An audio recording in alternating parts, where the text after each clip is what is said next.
Good morning students. आज हम पढ़ेंगे मेवाड़ के गोइल वंश का इतिहास। रावल रतन सिंह से लेकर महाराणा मुगल तक के समय का मेवाड़ का इतिहास। मेवाड़ के गोहिलों का वंशक्रम हम देख चुके थे कि यहाँ पर एक ब्रीफ रिवीजन करवा देती हूँ। गोहिलादित्य जो कि गोहिल वंश का संस्थापक थे, उसके बाद बप्पा रावल जो कि गोहिल वंश के वास्तविक संस्थापक हैं, वो शासक बनते हैं। उसके बाद अनेक शासक हुए।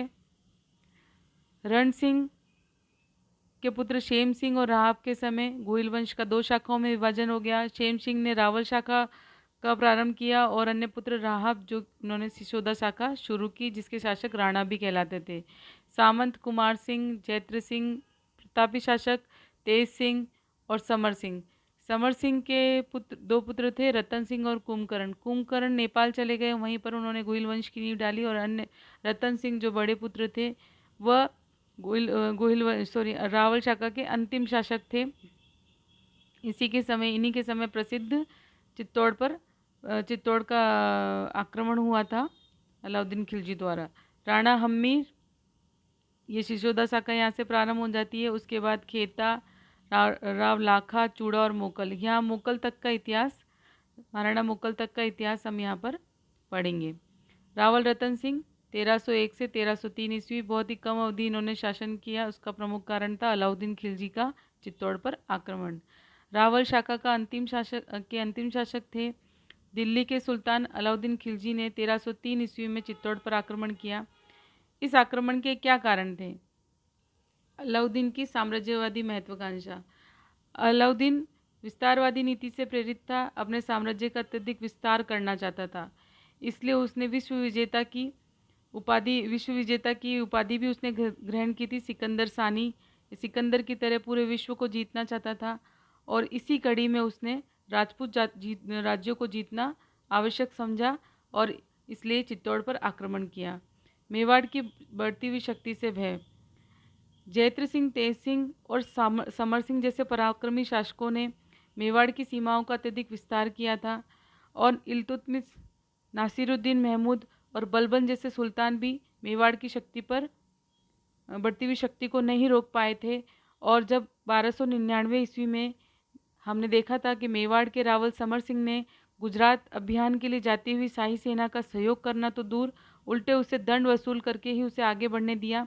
इससे खिलजी और भी ज़्यादा मेवाड़ की शक्ति को नष्ट करने के लिए प्रेरित हुआ। चित्तौड़ का भौगोलिक और सामरिक महत्व। दिल्ली से मालवा, गुजरात और दक्षिण भारत जाने वाले प्रमुख मार्ग पर चित्तौड़ के पास से गुजरता था। इस कारण अलाउद्दीन खिलजी के लिए मालवा, गुजरात और दक्षिण भारत पर राजनीतिक और व्यापारिक प्रभुत्व बनाए रखने के लिए चित्तौड़ पर अधिकार करना आवश्यक था। और हमने देखा था कि मौर्य राजा चित्रांगन द्वारा निर्मित चित्तौड़ का दुर्ग अभी तक किसी भी मुस्लिम आक्रमणकारी के लिए द्वारा नहीं जीता गया था। ये भी अलाउद्दीन खिलजी के लिए बहुत बड़ी चुनौती थी, इसलिए वो इसे जीतना चाहता था। कुछ इतिहासकार इसे रावल रतन सिंह की सुंदर रानी पद्मिनी को प्राप्त करने की लालसा भी बताते हैं, पर आधुनिक इतिहासकार और सूर्यमल मिश्रण जैसे इतिहासकारों ने इस तथ्य की ऐतिहासिकता को संदिग्ध बताया है, क्योंकि ये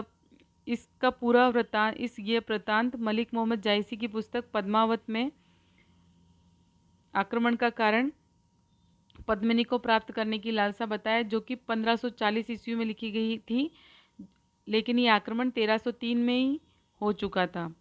28 जनवरी 1303 ईस्वी को आक्रमण किया। 26 अगस्त 1303 ईस्वी को चित्तौड़ को अपने अधीन कर लिया अलाउद्दीन खिलजी ने। अमीर खुसरो इस अभियान में अलाउद्दीन के साथ था, जो कि एक प्रसिद्ध कवि था। उन्होंने अपनी पुस्तक खजाइनुल फुतूह में इस युद्ध का प्रत्यक्ष वर्णन किया है। अलाउद्दीन खिलजी ने चित्तौड़ को जीतने के बाद उसका शासन अपने पुत्र खिंजखा को सौंप दिया और उसका नाम खिंजाबाद रख दिया। बाद में खिंजाबाद कानरदेव चौहान, जो कि जालोर के सोनगरा चौहान थे, उसके भाई मालदेव सोनगरा को सौंपकर खिंजखा दिल्ली आ गया। इस प्रकार से, और जब यह आक्रमण हुआ तो रानी पद्मिनी ने अपने सतीत्व की रक्षा के लिए 1600 रानियों के साथ में जौहर किया और अपनी जीवन लीला को समाप्त कर दिया। अब राणा हम्मीर, इन्हें अलग अलग उपाधियों से विभूषित किया गया, जैसे मेवाड़ का उद्धारक, विषम घाटी पंचानन, विकट आक्रमणों में सिंह के सदृश्य। ये कीर्ति स्तंभ प्रशस्ति में लिखा गया है। ये सिसोदिया साम्राज्य के संस्थापक थे। देखा हमने। अब यहाँ पर से हम देखेंगे कि सिसोदिया या फिर शाखा जो है वो शुरू हो जाती है और यहाँ के जो शासक है वो अपने आगे राणा लगाना शुरू कर देते हैं। इन्हें गीत गोविंद की रसिक प्रिया टीका में वीर राजा की उपाधि से विभूषित किया गया है। यहाँ पर सिसोदा शाखा का प्रारंभ हो जाता है। राणा हमीर सिसोदा जाकिर के सरदार लक्ष्मण सिंह के पौत्र थे, जो कि अलाउद्दीन खिलजी के आक्रमण के समय चित्तौड़ दुर्ग की रक्षा करते हुए अपने 7 पुत्रों के साथ वीरगति को प्राप्त हो गए।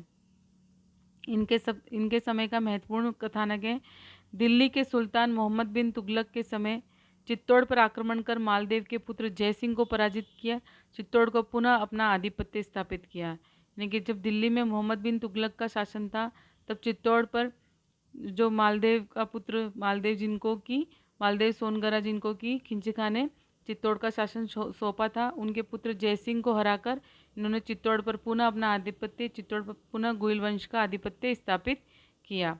सिंगोली का युद्ध राणा हमीर और मोहम्मद बिन तुगलक के मध्य हुआ, जिसमें राणा हमीर विजयी रहे।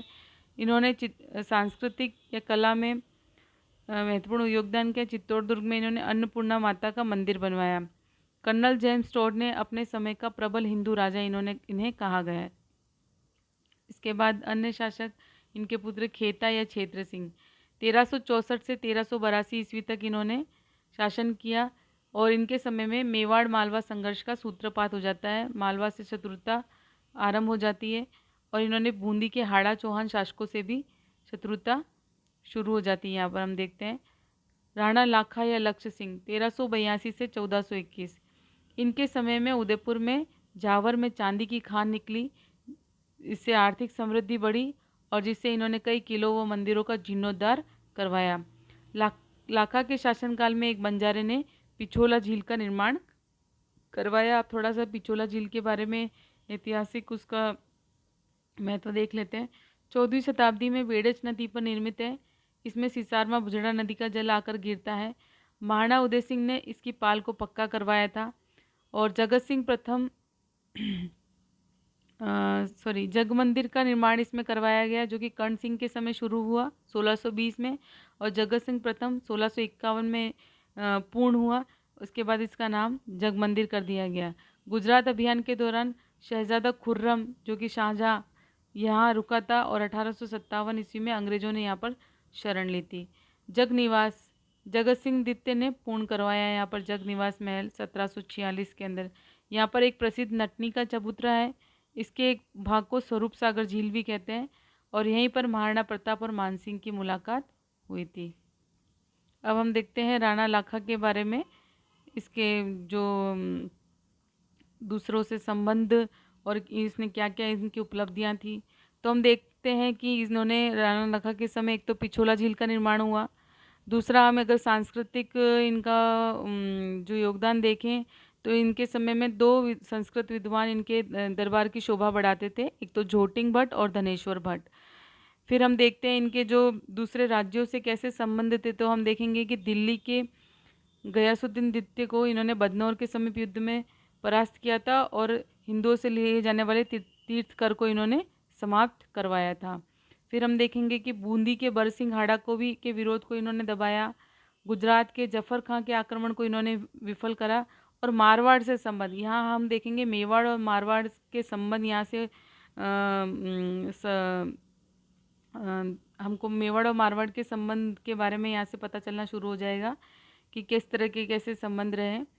तो मारवाड़ में जो रणमल मारवाड़ के शासक थे रणमल राठौड़, उन्होंने अपनी बहन हंसाबाई का विवाह इनसे कर दिया। इसके लिए एक प्रसिद्ध कथानक मिलता है कि जब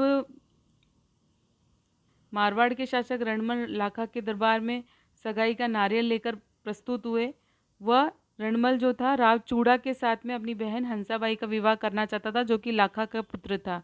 लेकिन लाखा ने थोड़ा सा मजाक कर लिया और यूँ कहा कि मैं तो इतना बूढ़ा हूँ और मेरे लिए अभी कौन सगाई का नारियल भिजा रहा है। तो रणमल के दिमाग में एक बात आई कि क्यों ना राणा लाखा से ही अपनी बहन का विवाह करा दिया जाए और उनसे होने वाली संतान को आगामी मेवाड़ का शासक बनाने का प्रस्ताव रखा जाए। और ऐसा ही हुआ। राणा लाखा से के समक्ष रणमल ने यह शर्त रखी कि अगर वह उसकी बहन से होने वाले पुत्र को यदि मेवाड़ का शासक बना देगा तो वह अपनी बहन का विवाह राणा लाखा से करने के लिए तैयार है। और ऐसा ही हुआ।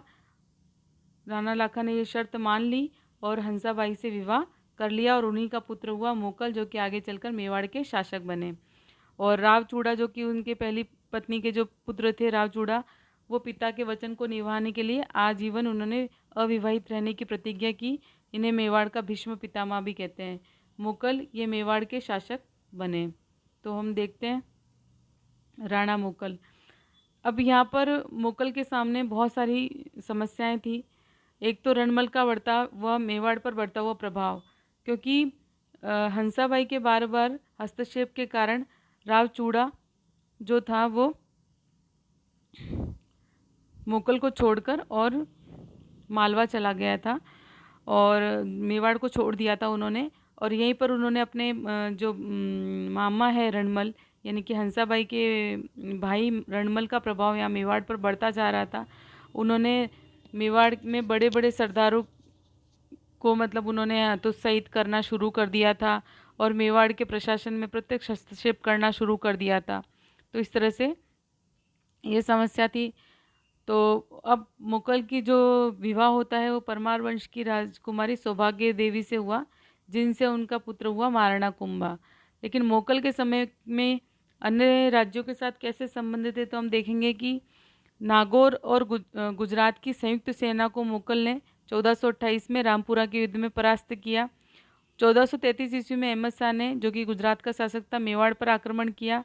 मेहपा पंवार, चाचा और मेरा ने अवसर पाकर, लेकिन इसी समय मेहपा पंवार, चाचा और मेरा, जो कि पहले से हम देखते हैं कि रणमल के कारण मुगल से रुष्ट हो गए थे और रणमल का जो प्रभाव बढ़ रहा था, तो मारवाड़ का प्रभाव जब मेवाड़ में बढ़ रहा था तो इस स्थिति से रुष्ट हो गए थे और इसलिए उन्होंने समय पाकर, मौका पाकर, मेहपा पंवार, चाचा और मेरा ने अवसर पाकर मुगल की हत्या कर दी थी।